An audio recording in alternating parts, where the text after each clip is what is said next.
తెలుగు రాష్ట్రాల్లో అతిపెద్ద lift manufacturer lifts ట్రై.com dealership కూడా ఇవ్వబడును.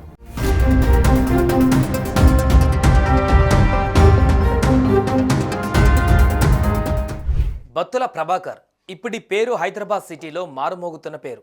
ఎవరి బత్తుల ప్రభాకర్ అంటే ఓ క్రిమినల్, చీటర్.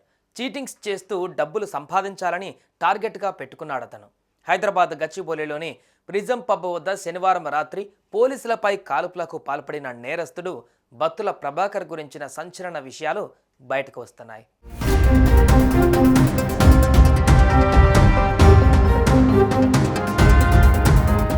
హైదరాబాద్ గచ్చిబౌలిలోని ప్రిజం పబ్లో కాల్పుల ఘటన కలకలం సృష్టిస్తోంది. తనను పట్టుకునేందుకు వచ్చిన పోలీసులపైన most wanted criminal Battula Prabhakar కాల్పులు జరిపాడు.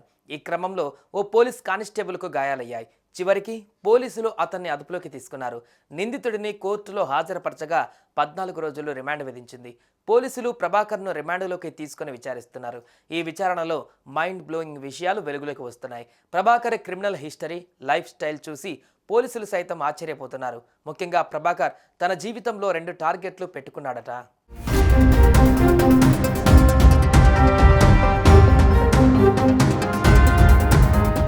ఏదో 5-10 కోట్లు కాదు, ఏకంగా 333 కోట్లు సంపాదించాలని బత్తుల ప్రభాకర్ డిసైడ్ అయ్యారట. ఇన్ని కోట్లు సంపాదించాలంటే నిజాయితీగా అయితే అసాధ్యం అనుకున్నాడా ఏమో, కానీ అడ్డదారులు సంపాదించాలని డిసైడ్ అయ్యాడు. ఇందుకోసం ఏదైనా చేయడానికి నిర్ణయించుకున్నాడు బత్తుల ప్రభాకర్. సిటీలోని 100 మంది అమ్మాయిలతో స్నేహం చేయాలని, 100 మంది అమ్మాయిలతో ఫ్రెండ్షిప్ చేయాలనేది అతని సెకండ్ టార్గెట్.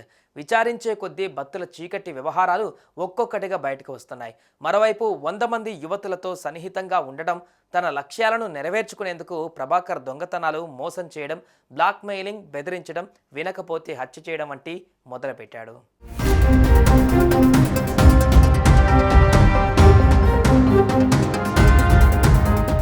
నిందితుడు బత్తుల ప్రభాకర్ది ఏపీలోని చిత్తూరు జిల్లా. అక్కడే 8వ తరగతి వరకు చదువుకున్న ప్రభాకర్ ఈజీ మనీకి అలవాటు పడి చిన్నతనం నుంచే దొంగతనాలు చేయడం మొదలుపెట్టాడు.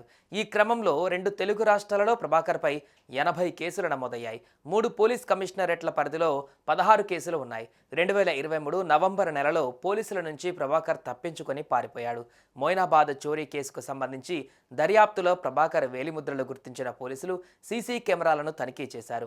సీసీ కెమెరాలకు చిక్కకుండా మాస్కులు ధరిస్తూ ఎస్కేప్ అవుతున్నాడు. దీంతో పోలీసులు ప్రభాకర్ కదలికలపైన నిఘా పెట్టారు. మాదాపూర్ జోన్ పరిధిలో అన్ని పబ్ల వద్ద నిఘా పెట్టారు. చివరికి సాహసోపేతంగా అతన్ని ఆట కట్టించారు. అయితే పోలీసుల విచారణలో బత్తుల ప్రభాకర్ చీకటి వ్యవహారాలు ఒక్కొక్కటిగా బయటకు వస్తున్నాయి.